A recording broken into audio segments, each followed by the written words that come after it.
Ug maingon ta og mga storyang hadlok og makapanglimbawot og balhibo, di gyud mawala sa hunahuna ang mga simbahan.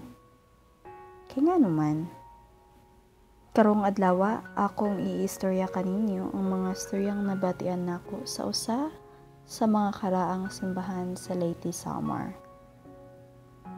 Andam na ba mo? Atong hisgutan karon ang 17th century Church of Basay, Samar o ang St. Michael the Archangel Church. Usa kini sa maanindot og napreserbar nga simbahan sa mga simbahan nga makit-an sa Samar. Kini mahikaplagan sa lungsod sa Basay, Samar. Gamay nga istorya ni nga simbahan, gitindog kini sa mga Hesweta nga mga pari tuig 1591 o panahon sa kitagisakop sa mga Espanyol. Adtong 1768 nabalhin sa mga kamot sa mga Agustiniano ang pag-atiman sa maong simbahan. Ug tuig 1795 nabalhin sa mga Fransiskano.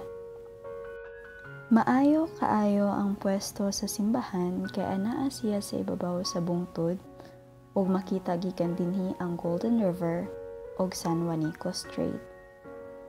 Makita ang mga salin o ebidensya usab dinhi nga kini nga lugar nagprotekta sa Basay sa mga piratang Moro sa mga unang panahon. Pag-abot sa 1846, natindog kilid sa simbahan ang ilang kampanaryo. Karon mobalik kita sa mga istoryang nabatian nako mahitungod sa simbahan. Kini nga mga istorya nga akong isugilon kininyo, na istorya rasad kini sa mga seminarista nga niuban kanamong mag-amigo adtong nisuroy mi sa simbahan sa Basay. Pagkahuman sa ako klase, pauli nako sa akong dorm adtong nahinabo nako ako mga amiga. Mulibot raman unta mi sa tulay sa San Juanico, pero nadiretso mi sa Basay. Nibisita na lang sad mi sa simbahan kay lagi kuno usa kini sa mga karaang simbahan sa Leyte, Samar. Padulong hapon na atong naabot mi, maong abi na mo og kamera ang tawo ngadto. Pero ana ay daghang makabatan-unan. Kay di ay Flores de Mayo. Atong nahuman ang mga bata sa ilang aktibidades, giduol mi sa duha ka mga batang lalaki. Mga seminarista daw sila ug nangutana sila ug unsay among tuyo. Niingon rasad mi nga nanuloy rami. Usa sa ila nangutana namo ug ganahan ba mi mosuroy ug mosaka ngadto sa ilang kampanaryo. Kinsa man mi para mo dili. Kadtong nilaag mi ngadto, ang hagdanan sa kampanaryo kay kahoy pa. Wala ko kasabot og naotraw na ba kini or maulang gihapon. Hadlok siya pero gituduan man sad mis mga bata asa mugunit ug mutikang aron luwas ming makasaka. Pag-abot sa tumoy, pagkanindot sa hangin, ug tinuod gud man makita jud ang tinatawag nilang Golden River sa Samar ug ang San Juanico Strait. Nagtambay mi dito kadiyo ug dito na nagsugod sad ang pagsaysay sa mga bata sa ilang nadunggan nga mga istoryang makapanglimbawot ug balhibo. Tungod sad siguro sa katiguangon sa simbahan, naay mga makita ang mga kalag nga makaingon jud ang mga kita nga nabuhi sa mga sinaunang panahon pa kay tungod sa ilang mga panulutan. Likod sa simbahan anaan nahimutang ang ilang kumbento sa una. Kay pag-adto namo nabag-o na ang ilang kumbento. O gihimo na lang nga lawak kun diin pwede mag-meeting ang maong lugar. Wala say dakong kalainan ay imong maobserbahan pagsulod sa maong lawak. Kanang makaingon jud ka nga karaan jud ang lugar kay hinimo jud sa bato ang maong lawak.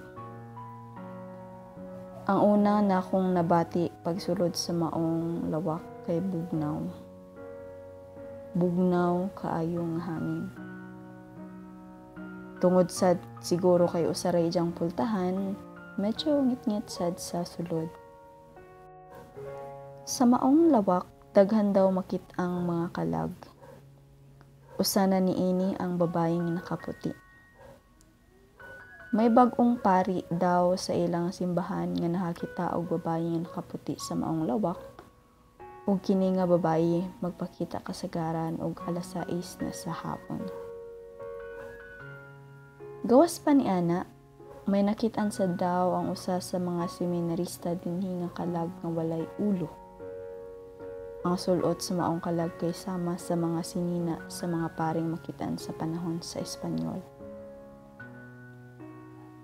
Kay tungod na sulod sad mi ngadto sa lugar kung diin nakitaan kining mga kalag nang limbahot sad ang akong balahibo. Labi na kay pagsulod pa lang nako sa maong lawak, bugnaw nga hangin dayon ang misugat. Usa pa sa storya nga ilang gisaysay ang mahitungod sa usa sa ilang mga kampana. Nakalimot nako og pila ka buok ang kampana sa ilang kampanaryo. Pero tanan sila lahi-lahi og sukod ug lahi-lahi sad og mga tingog kung imong ibagting. Sa unang tan-aw pa lang, mamatikdan jud nimo kining gamay nga kampana. Siguro kay si Jasad ang pinakagamay, maong dali ra nimo siya mamatikdan. Kinsay makahuna-huna ang kini nga kampana ana ay mangit-ngit nga istorya usab. Kini nga maong kampana ang ilang ipabagting sa alas 6 sa hapon. Ang lagda kay dapat mabagting kini saktong alas 6 jud. Karon, usa ka seminarista ang nakalimot sa oras ug wa nakabantay nga alas 6 na daay. Pila ka minuto ang nilabay ug ana pa niya nadiparahan ang oras. Nagdali-dali siya og saka sa ibabaw aron mabagting ang maong kampana. Apan pagbagting niya, natanggal ang clapper sa maong kampana ug nipugot sa iyang ulo. Aksidente or dili, nahibilin sa taas ang iyang lawas ug ang ulo nahagmong sa ubos sa kampanaryo.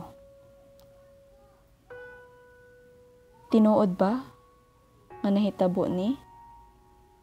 O gisulti lamang aron masunod sa saktong oras ang mga seminarista pagbagting sa maong kampana.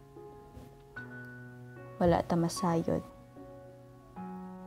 Ikaw, naakabay na sinati nga hadlok nga hitabo sa simbahan? Isuwat sa comment section ug andaming mobasa ug anaaman. Daghang salamat sa pagpaminaw ug see you sa next nato nga storya. Good night!